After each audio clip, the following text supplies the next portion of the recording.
Alright, Shalom. Back again with part two. So, as I was reading, it says, just before departure of the Titanic, the Olympic's maiden voyage was full, and yet the Titanic's was half full. Around 50 first-class passengers canceled their reservations on the Titanic at the last moment, all of whom were friends or colleagues of J.P. Morgan.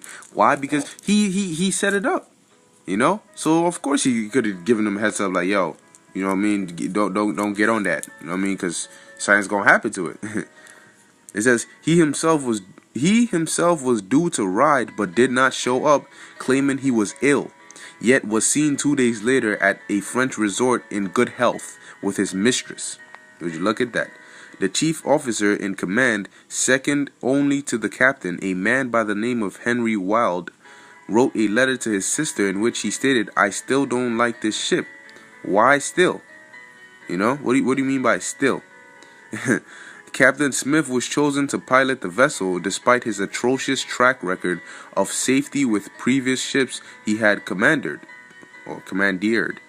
The SS Californian. There was another massive ship patrolling the Atlantic when the Titanic was setting off. It was called the Californian, and its captain was named Ward. Was a man named Ward. He appears to have been in on the conspiracy, strangely or not.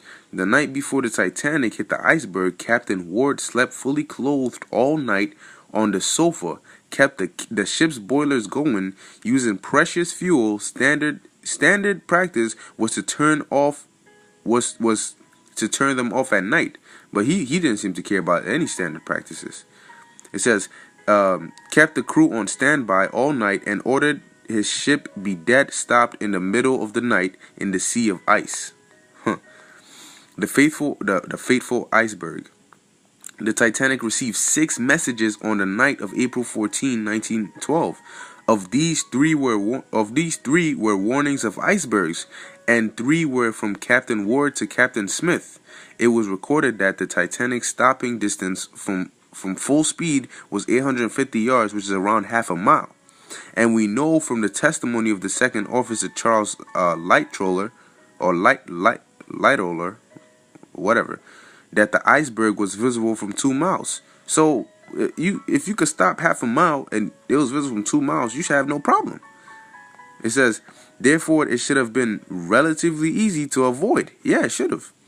Yet incredibly, once the iceberg was sighted and the order was given to port around it, the engines of the Titanic were inexplicably reversed, so a collision could not be avoided. Were the engines tampered with in Belfast before departure? Well, very well could have been. It is also strange to consider what happened with the distress signals. The Californian was only 19 miles away from the Titanic when it hit the iceberg, yet due to the curvature of the Earth in that part of the Atlantic, the ships couldn't see each other. Now, this cuts that whole flat Earth doctrine, because it just told you, due to the curvature of the Earth, the ships couldn't see each other. Now, hold on. If the Earth was flat, know what I'm saying? Like, if the Earth was flat, then wouldn't they have been able to see each other and quote unquote avoided this? It says the Titanic sent out distress signal rockets in red, blue, and white, yet the Californian only saw white rocket signals, which it chose to ignore. At the exact same time of the sinking of the Titanic, there was illegal sea fishing boat called Samson in the vicinity. How did that get there? Which was sending up white rocket signals, thus confusing the matter. The Samson was directly in between the Californian and Titanic. What are the chances that another boat would be in the exact part of the ocean at that time, setting up different colored rocket signals? You see how things are not adding up in here? These you devils, man. Listen, your skirt is being uncovered, all right? And oh man, it says, as with many other conspiracies, key witnesses seem to have magically disappeared. We are told that the first officer, William Murdoch, committed suicide, and that the 6th officer, James Paul Moody, drowned. Whitewashed the American-British inquiries. The second officer, Lightoller, was the highest in command to survive, yet in both the American and British inquiries after the event, he was very evasive. He was repeatedly caught lying. For instance, he said he was in the water at the time of the collision for an hour. Yet life expectancy at the temperature 28 to 30 degrees Fahrenheit or -2 to 1 to -1 degrees Celsius is only 4 minutes. How are you going to be in there for an hour when the life expectancy is only 4 minutes? Yo, it says, Lightroller actually wrote, it was very necessary to keep one's hand on the whitewash brush, referring to the inquiries. At these inquiries, experienced sea captains said that icebergs of that size, of the size that collided with the Titanic, can be seen 3.5 miles away on a moonless night. And it only takes half a mile to break from full speed. It says, it was normal procedure to maintain full speed during an iceberg sighting, so why did the Titanic stop? After the survivors made it back to the land at Plymouth, the crew was immediately detained and held against their will overnight with no access to union representatives. They were coerced to or bribed to sign a document called the Official Secret Act. John Hammer concludes his above presentation by saying that the covered up could not have happened without collusion of the government. And who runs the government? The elite, the same people who caused this. You know, more than 100 years later, we are still suffering from the fallout of the sinking of the Titanic.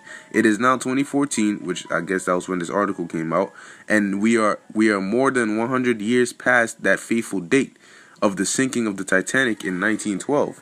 The Federal Reserve Act of 1913, would you look at that? The Titanic sinks in 1912, Federal Reserve Act in 1913. Was passed without opposition. The Rothschild Rockefeller Morgan cartel has cemented their own personal central bank in the land of the free. Right. And isn't it ironic? These devils, man. And U.S. debt now surpasses 18 trillion. We are unfortunately still some distance away from reaching critical mass of people who understand how the current banking system enslaves us, and who have enough knowledge and desire and power to change the system. No. It's not going to be changed with the power of people. No, it's going to be changed with the power of Yahweh Ba'ashem Yahushai. You see? That's what we understand, and that's where these people go off. But I'll keep reading. It says, I hope that the truth around the sinking of the Titanic becomes widely known and serves as a wake-up call to those who value freedom. Thanks to John Hammer for doing the research on this important historical event and uncovering some of the deeper truth behind the sinking of the Titanic. Hey, that's what it is. So there you have it, you know. And it's not a surprise because it's something that of course they would do. These wicked, conniving devils.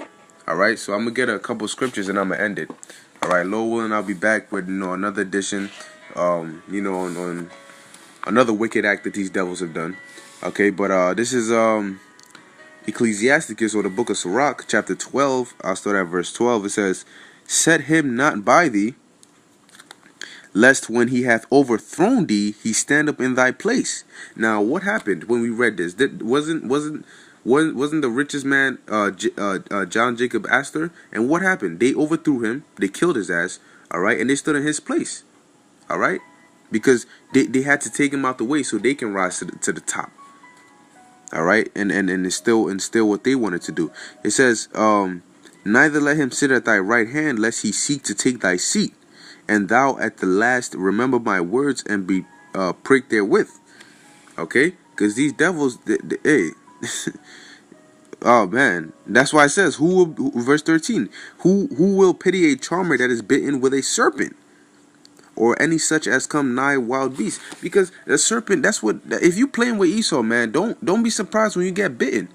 Alright? Jumping on to verse 16, it says, an enemy speaketh sweetly with his lips, but in his heart he imagineth how to throw thee into a pit. Well, in this case, how to throw your ass into some freezing water. Okay, but that's what they did. Oh, yo, come on to this ship. It's unlike any other. It's the top notch best. What did they do? That the sweet speaking, but in their heart, it was like, I'm gonna kill your ass. All right, it says he will weep with his eyes, but if he find opportunity, he will not be satisfied with blood. Oh boy, I'm gonna just end it with this scripture right here. Slakis. I'm trying to get it from the. You know what? Just let me pull it up on the screen.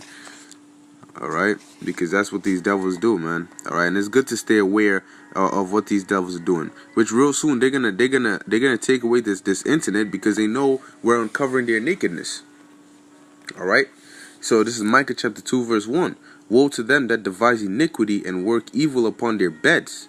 When it is morning, when the morning is light, they practice it because it is in the power of their hand, and that's what they did.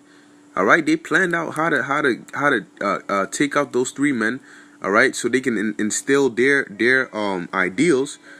And when the morning was light, they set it up perfectly, quote unquote, and you know what I mean. They put it into action. All right, and they practiced it basically because it was in their power of their hands. J.P. Morgan, he had the power to do it, which he did. Okay, but that's hey, that's all I wanted to bring out for today. Lord willing, that was edifying unto the elect. I'll do my best to put the article, the link to the article in the description. Hey, these devils are going down, man, and they're scared. All right, this truth is coming out, and they're scared. You know, we keep saying it, but it's the truth, man. All right, I want to give all praises, honor, and glory to Yahweh by Hashem Yahushai and Shalom.